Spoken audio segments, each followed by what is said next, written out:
Guys, you are coming with me to the garden. This is my vegetable garden, all in raised beds, which you know I'm obsessed with. It's good. So a lot of you are asking me, basil, herbs, what do you do to keep them doing well? What do you do to keep them growing? We're gonna talk about it. So we're actually gonna pick some.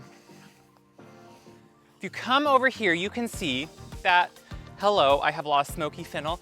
Guys, look, there's a swallowtail, there's a butterfly on it. I think it's a swallowtail, I don't quite remember, but I'm pretty sure they love that. So here's my basil. It is just beginning to bloom. What a bloom does on a basil plant and on a lot of plants is it signals the plant to stop growing, stop producing. So what you wanna do, it's best, I grow organically, so yes, there are gonna be holes in it. That's how it is. It's best to keep it cut back constantly because that's gonna help it keep reviving and keep growing new growth. So what you wanna do is go back to where you see leaves starting to come out and then they're gonna branch out. So I know it's hard to see, but let's get in here. So you wanna cut back, see these leaves all right here? Cut right above that joint, and then on that joint, new leaves and new branches are gonna sprout. There's little baby leaves right there. See them right there on my little finger? They're gonna branch out and just make big stalks like this.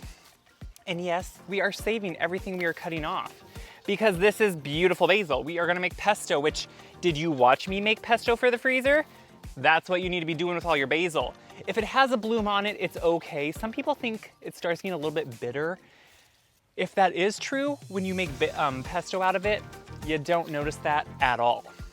So I would come out on at least a weekly basis, if not more, depending how quickly it's growing, and keep it cut back. And then you are gonna have basil all season long.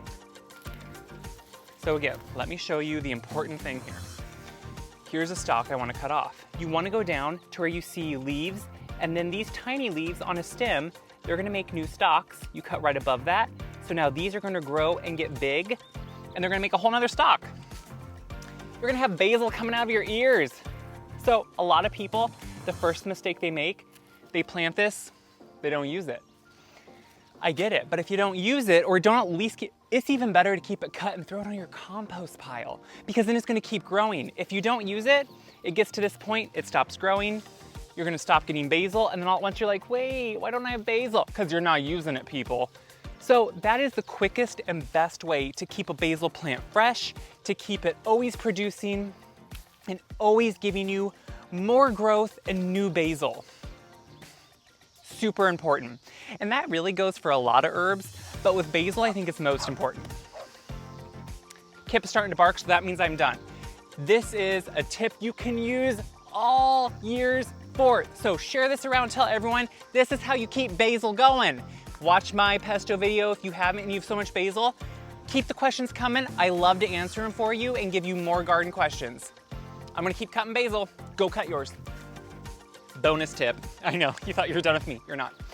When you take your basil inside, do not put it in the fridge. It will get black. It will get yucky. Put the fresh cut right in water in a vase or a clear glass on your counter. Don't put the leaves in water, just the stem here. And then it will stay fresh on your counter for a few days and make sure you're able to use it. So I'm probably not gonna make pesto tonight anymore. I'm gonna make it tomorrow. So I'm gonna stick this all in water like it's a flower.